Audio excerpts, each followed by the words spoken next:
Halo teman-teman, Assalamualaikum warahmatullahi wabarakatuh. Kembali lagi bersama Bunda Amel. Bunda harap teman-teman masih berada dalam keadaan sehat walafiat ya. Hari ini kita akan belajar tematik tema 7 mengenai pola lantai.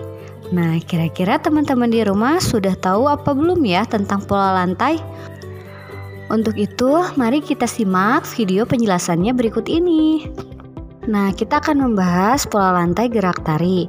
Nah, apa sih pola lantai gerak tari itu? Pola lantai adalah garis imajiner yang dilalui oleh penari saat melakukan gerak tari. Nah, pola lantai ini berfungsi untuk memandu gerak penari dan menambah keindahan penyajian tari. Biasanya saat penari memeragakan tarian, penari tersebut ada yang berputar, kemudian maju, mundur, melingkar, dan seterusnya. Nah, secara umum ada dua jenis pola lantai, yaitu garis lurus dan garis lengkung. Nah, pola lantai ini bisa kita lihat ketika para penari memeragakan tariannya. Kita bisa melihat apa dan bagaimana pola lantai penari tersebut. Bentuk formasi tarian selalu berubah-ubah selama penari tersebut menjalankan proses gerak tari sampai tarian tersebut selesai. Nah, kita perhatikan gambar berikut ini. Nah, di sini ada penari bergerak melalui garis lurus ke depan. Biasanya dari arah belakang panggung ke tengah panggung. Nah, kemudian ada penari bergerak melalui garis diagonal.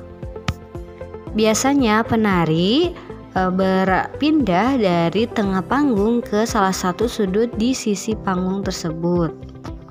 Selanjutnya ada penari bergerak melalui garis horizontal.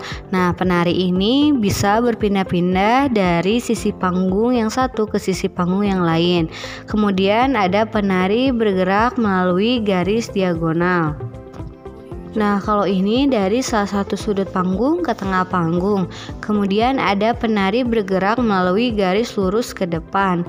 Ini penari berada di tengah panggung bergerak ke depan. Nah, yang terakhir ada penari bergerak melalui garis lingkaran, baik itu dari sisi depan, belakang, samping, pinggir, dan lain-lain.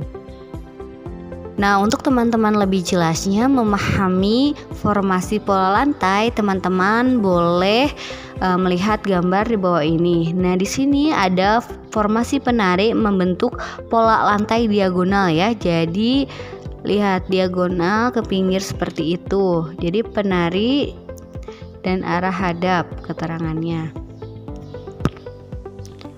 Nah, yang kedua ada formasi penari membentuk pola lantai segi 5 seperti pada gambar berikut ini. Nah, kemudian yang ketiga ada formasi penari membentuk pola lantai garis lurus ke depan.